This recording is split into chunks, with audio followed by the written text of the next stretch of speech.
వాళ్ళ ముఖ్య కారణాలని చలబాబు శ్యామన్న పూర్తి వివరాలను వెల్లడించారు. కాకపోతే కొందరు మిత్రులు ఈ కొనుగోలు చేసిన డబ్బులు మీకు ఎక్కడి నుంచి వచ్చాయని ప్రత్యేకంగా నన్ను అడుగుతారు. ఎందుకంటే చలంబాబు కోటీశ్వరుడు, శ్యామన్న కోటీశ్వరుడు, మళ్ళీ ఆనంద్ గురించి కోటీశ్వరుడు, మురళీ నాగేష్ కూడా కోటీశ్వరుడే. నేను ఎక్కడి నుంచి వచ్చాయని బేసిక్ గా నేను ఒక ఎగ్జిక్యూటివ్ ఇంజనీర్ కొడుకుని. అంటే నాకు ఇప్పుడు 53 సంవత్సరాలు. నేను 2001లో ఇన్ఛార్జిగా ఉన్నా. అంటే 35 ఏళ్ళు పనిచేసిన.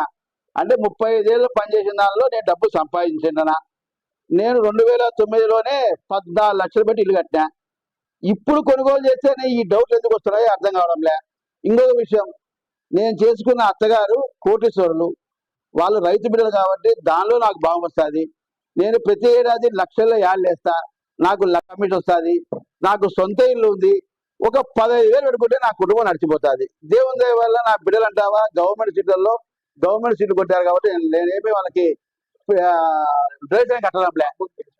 మా అమ్మకు 70,000 పెన్షన్ వస్తుంది. ఇంకొక విషయము, నేను కొనుగోలు చేసిన 19.5 సెంట్లలో 7,50,000 నా పెట్టుబడి పెట్టినది. ఇన్ని సంవత్సరాలు పనిచేసిన నా దగ్గర 7,50,000 ఉండవా? 2009లోనే 17 లక్షలు పెట్టి ఇల్లు కట్టినోడిని 2009కి 2025కి ఈ మధ్య కాలంలో నేను 7 లక్షలు సంపాదించలేనా? ఆ నెలకు నేను సంవత్సరానికి నేను 20-30 లక్షలు యాడ్ వేసుకుంటా. నాకు ఎంత కమిషన్ వస్తుంది? ఇవేమీ తెలియకుండానే మదిగానికి డబ్బులు ఎక్కువ వచ్చాయి. అంటే బీదోడా మదిగాడేమన్నా మా ఇంటి వాకి అయితే ₹1,00,000 మళ్ళా నేను బీదోనా అని ప్రశ్నించేవాడు మా ఇంటి వాకిలు చూస్తే ₹1,00,000 వస్తుంది. మళ్ళీ నా ఇవన్నీ నా ఆదాయ వనరులు కాదా?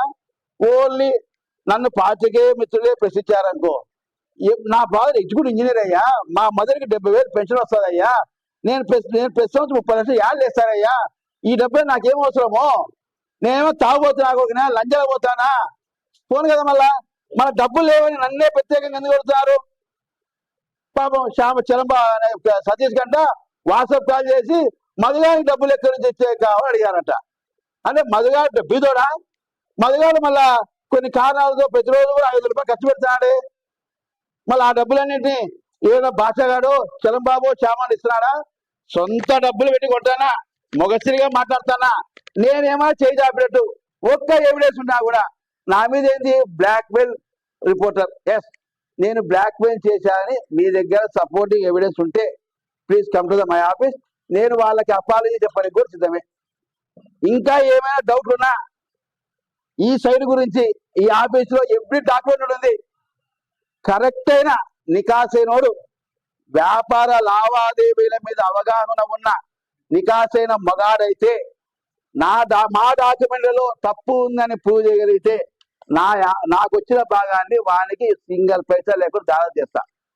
అది అట్లా లేని పక్షంలో వాళ్ళు నేను ఇచ్చే ప్రాపర్టీ అక్కడ ఎంత వాల్యూ అవుతుందో దానిలో 50% ప్రాపర్టీ నాకు ఇమ్మను.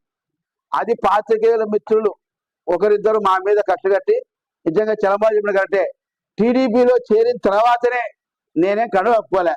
శ్యామన్న కనువ ఒప్పుకున్నాడు. శ్యామన్నతో కొన్ని ఏళ్ల సంవత్సరం నా దగ్గర మేము కలిసి పనిచేసాం కాబట్టి చేసే సహవాసానికి మధుగాడు చెడ్డ అయిపోయా, పరువుతో చలబాబు చెడ్డ, ఆయన చెడ్డ అయిపోయా, కండువ కట్టుకున్నా చెడ్డ అయిపోయా. మళ్ళీ పరువు పక్క చేరినప్పుడు మధుగాడేమో మంచోడు, మధుగాడు దేవుడు, మధుగాడితో వార్తలు రాయించుకుంది.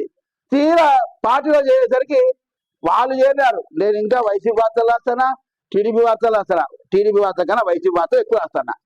ఇక నేను ఎక్కడ పేదవాడిని, నా చేతి మీద ₹1,00,000 ఉన్నాయి.